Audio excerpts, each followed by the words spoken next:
Welcome to Popternative, where we dive into topical discussions from the worlds of pop culture, social media, and sports. Here is your host, Peter Remoliotis, aka PD Beats. PD Beats here from Popternative, speaking to Christopher Convery about the film Prisoner's Daughter, which is going to be released in theaters June 30th. Welcome to the show, man. Thanks so much for being here. Yeah, thanks so much for having me. It's exciting because you work on these movies and then you kind of like rap and then you play kind of the waiting game and then you get kind of the word that it's coming out and everything. It's weird, right? Just playing the waiting game and everything and then you're working on other things, right? I mean, yeah, I'm super you're super excited for the movie to come out, yeah. And it's interesting too because, this one, there's kind of a lot happening in this one and it's kind of dramatic packed from start to finish. What was the audition process like for Prisoner's Daughter specifically? Yeah, so I just got the audition one day. It was it was at home audition, and I did the audition, and we waited. I think maybe maybe a month went by, and I think that Catherine showed the tapes to Kate Beckinsale, who plays my mom in the movie.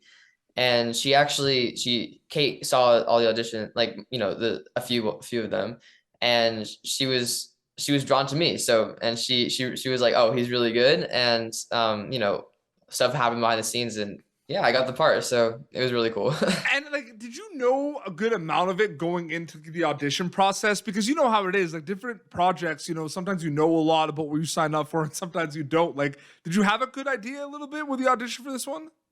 Well, I got to read the script, Yep. which that really drew me to the part. I mean, reading the script out, it was so good, and I was really moved by it.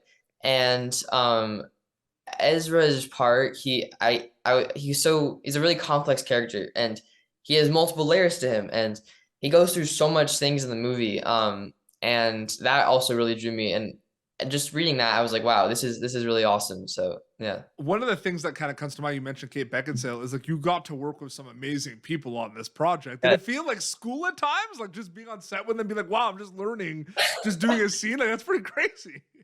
Yeah. Yeah, I mean, working with them was awesome. I mean, the cool part was we all got super close by doing the whole movie. Because all of our scenes were together. It's really me, Kate, and Brian. And yeah, it was definitely a masterclass to be on set with them, because they're such incredible actors, and you just being around them, just doing scenes with them, you learn so much. And it's for example, Brian, when he plays my grandfather, and when you're in the scene with him, it literally doesn't feel like you're acting. It feels like he's your actual grandfather. Yeah.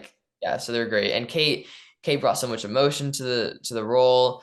And Kate, well, I don't know if people know this, but Kate bought me a kitten as a gift. It's your rap gift? Yeah, she literally bought me a kitten, a little month-old kitten. I never had a cat, so I was very excited. But yeah, so the whole experience was awesome, and working with them, they're both awesome. Yeah. That's pretty. I wasn't expecting you to say that. That's awesome. Yeah. I do find it interesting too, because you also do music as well. You have a band called Thrive, and Yeah. you play a lot of that rock music and everything. Did you always want to do both, or did it kind of just happen that you did kind of the music thing and the acting thing? Well, I mean, I've always when I was younger, I think I started singing. I've always been singing, Yeah. Especially when I was younger, when I was all my life. And then I got into acting because I really wanted to do that. And I mean, my first gig was when I was about to turn 8, and I did Broadway, the show called King Scoots, and that's where you're acting, singing, dancing. You're doing and it all, yeah. I mean, I've always just loved music. I think it's so awesome. So music was the first love, basically, you would say. I mean, music and acting kind of happened at the same time. Yeah. And but I did Broadway, and then I've always just I play the piano, I do singing, but recently, I was I really like rock music, and I think I should start a band with my friends, because I had a lot of friends who play other instruments, and why not just see what happens. So yeah, me and my friends got together like it happened in a month almost, and we were really good. So we ended up doing our first show like pretty soon after, and it went awesome. It was at the Space in Las Vegas, and like it was full house, and it was really cool. Like we do music like U2, Van Radiohead, Bon Jovi, Radiohead. Yeah, Van it's so Halen, all the good stuff, right? yeah, it's so awesome. I love it. I love music. What was the process of picking what songs you were gonna play? Because obviously there's Well, like the favorites that stand out, but was it just kind of conversations of everyone? yeah, well, we were just like, because I mean, we all really appreciate older music. Yep.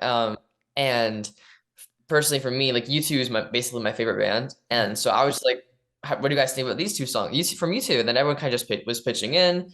And yeah, it really worked out. We all really, it was really great. I wouldn't say U2 is one of my favorite bands, but Beautiful Day is one of my favorite songs of all time. They have incredible songs. They're like, I really like Sunday Bloody Sunday. Of That's course. awesome. That's a good Yeah. song. Do you have a favorite band of all time? Like besides U2? Like is there ever like what else do you kind of listen to? Well, okay, I listen to U2. I really like Freebird from Leonard Skinner. Leonard Skinner. That song's insane. It's like a never-ending guitar solo. Yeah, I was like the first time I heard that song, I was like, oh my God, like so much talent. It was like, I don't know, like it sounded like three guitars, but yeah, so U2, I really like I need to think about this. Well, I listen to well, I really like Van Halen as well. Um wait, there's another one I'm trying to think of. And I mean I love Radiohead as well, yeah. Yeah, no, for sure. What about like Red Hot Chili Peppers? You ever get into them at all? I haven't listened to them. Are they It's good because it's just so much like so many genres in one. There's like funk and rock and like just amazing rhythms. Yeah, you might love I'll that. check them out. Your I'll band check. should play like a Red Hot Chili Pepper song. It's a Yeah, lot of fun sure, to man. play. Yeah. Getting back to your acting stuff, Christopher, I do find it interesting because there's this like ability in your career so far to not only play different characters but dive into these different worlds. You know what I mean? Like you look at this film, you look at the boy two Brahms, the boy two. Like you look at all these different. They're all different characters, but I find it interesting. They're different worlds. That's kind of like the hope and dream, right? To be able to kind of dive as a storyteller in all these different kind of worlds. Oh yeah, because I mean like one of the best parts of acting is like you get to tell so many different stories, but like so many different characters, and you experience so many different things. Like you're right. Like it's so cool because you go from like the Batman worlds playing in Gotham Yep. to like Stranger Things to a horror movie to like real hard drama. So yeah, that I love that part about acting. It's just so cool to experience all those different things and yeah, put It's it to crazy you mentioned the Gotham because I still find it nuts with like the fact that I was born in 1991, so when I grew up, like it just the geek culture, comic book culture stuff, Christopher, it's changed a lot because now it's so popular and it's like the coolest, like the best, the biggest movies that come out are those movies yeah. and shows. But like when I was younger, if I wore like a Spider-Man shirt, I would get teased. Like it wasn't as like Wait, really? popular. Yeah, 100%, man. It was different. Like it wasn't like this, like the geek culture stuff and like the horror movie stuff too, man. It was like very niche when I was growing up. Like, and now they're like the biggest movies that come out. It's crazy. Yeah, I think that's really cool though. That like, Yeah. I mean, I'm surprised it like so like even like not that too long ago, like it was not the same. I mean, yeah, now it's humongous, and I mean, I think it's great because everybody gets to like be passionate about what they There really just like. wasn't that much interest with it, and then it just kind of boomed. And because like the thing is, like Brahms, like the boy too, and the boy, like I have always been a horror movie fan, so it was one of those things where like I had them on my calendar, and I went to go see that in the theaters and everything, and like I went to go, but like. Now there's a lot of people that do that. I thought when I was growing up, like it was like, if there's like 50 people, maybe like 8 were into horror movies. Yeah, like it felt like that a little bit. But that was like the most popular genre out there. Yeah, that's really cool to hear though that like it changed so fast. But yeah, like I mean for horror movies like when I was a little younger, like when I would watch horror movies, I would literally like just like close my eyes and like cover my ears. Like I was so scared and like I think after doing some movies, you're just like, oh, like, and yeah, kind of. Now I love that. I think it's crazy too because I've interviewed people that are in some of the scariest movies I've ever seen because I like doing a lot of horror movie interviews on the show, and like the actor will tell me straight up like they can't like do like they don't watch scary movies because they're too scared, but they're in the movie. I find that the weirdest, coolest thing ever. Okay, well, yeah, it is cool, but when you're in a movie, like even if it's like the craziest horror You're movie, in the zone. like it's not, yeah, like you're not, and there's people around you, like you're and it's not like you're experiencing it still. Like I will say, it's not like just like nothing. Like it is kind of scary, but like it's very different from watching it in like a black theater, like a really good audio. You know what I mean? Let's get back into the music a little bit. I not so much now. Like I'm gonna get back into it, but like there was a big kind of stop of this during the pandemic. But I'm a big karaoke guy, so if you would go dabble karaoke. What are some of your go-to karaoke songs? Because I have a lot of go-to karaoke songs, and I want to know if we're on the same page. Even if you've been involved in music a lot. You've had to do karaoke at least once or twice. Okay, well, it wasn't a super common occurrence, but honestly, You if have I were done it for sure. but if I were to do karaoke, Yeah. I would just do the songs that like I'm incredible at, and just like that I already know. Because if I pull out the stuff that I already did with the band, people are gonna be like, "Wait, what?" Like, why not? Like, why not? Okay, but you have to expand. Like, what songs? I feel like you know which ones you're gonna sing to. I honestly, I would just sing like you too. Like I would just sing "Where the Streets Have No Name" or "With or Without You," because I really think I'm like natural. Like I relate to Bono. Like I think Yeah. like his style I really like I'm similar to, and it's like. Why do like some random song you don't know when you could just like people like I think people would really enjoy, it's like a show, I guess. Yeah, absolutely. For me, like a lot of like Blink-182, that's the best. Like that. I haven't listened to that either. I need to listen to them. Oh my god, there's so much good music out there. There's so much music, and it's just if you go on Spotify, I always do like the recommendations, and it's just a nonstop playlist of all these songs that come up. It's like the best thing ever. Getting back to Prisoner's Daughter quickly. When I get a chance to see this, because it's gonna be in theaters pretty soon, what are you hoping they'll get out of it takeaway wise? Obviously, you hope they enjoy it, but anything else specifically?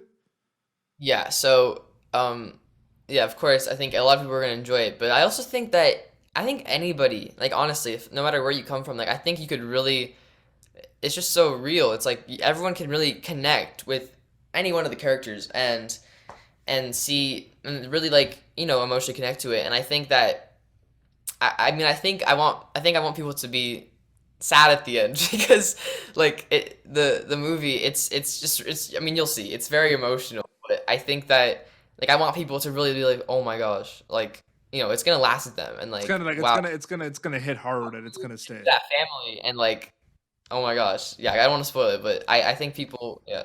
June 30th, it's going to be available in theaters. Christopher, so great chatting with you. Thank you so much for coming on the show. Yeah, nice to meet you, man. It was fun. Yeah, so the movie's going to be available in theaters. People can check it out. Your Instagram account, they just put Christopher Convery, they'll find it, right? Yes, it's literally my name. It's just Christopher Convery. And yeah. is there any news or any updates about Thrive? Like, could they check the music out? Is there any videos anywhere? Any socials? Anything? Well, there's actually, yeah, there is a page. I think it's called Thrive Band Official because Thrive was just taken, right? But Thrive Band Official. We're working on some gigs. We'll keep everyone updated on my social media. But yeah, definitely stay tuned because I think Thrive. We just want to keep performing and just keep going. You're gonna thrive. Thrive is gonna thrive. Well, this has been Popternative, youtube.com/Popternative. Previous episodes, look out for Prisoner's Daughter in theaters June 30th, and check out Christopher Convery's band Thrive Band Official. Until next time, this is Christopher and PD Beats signing off. Thank you for tuning in to Popternative. Make sure to check out our past episodes of Popternative on YouTube. Be sure to like Popternative on Facebook and follow us on Twitter. This has been an Autograph Communications production.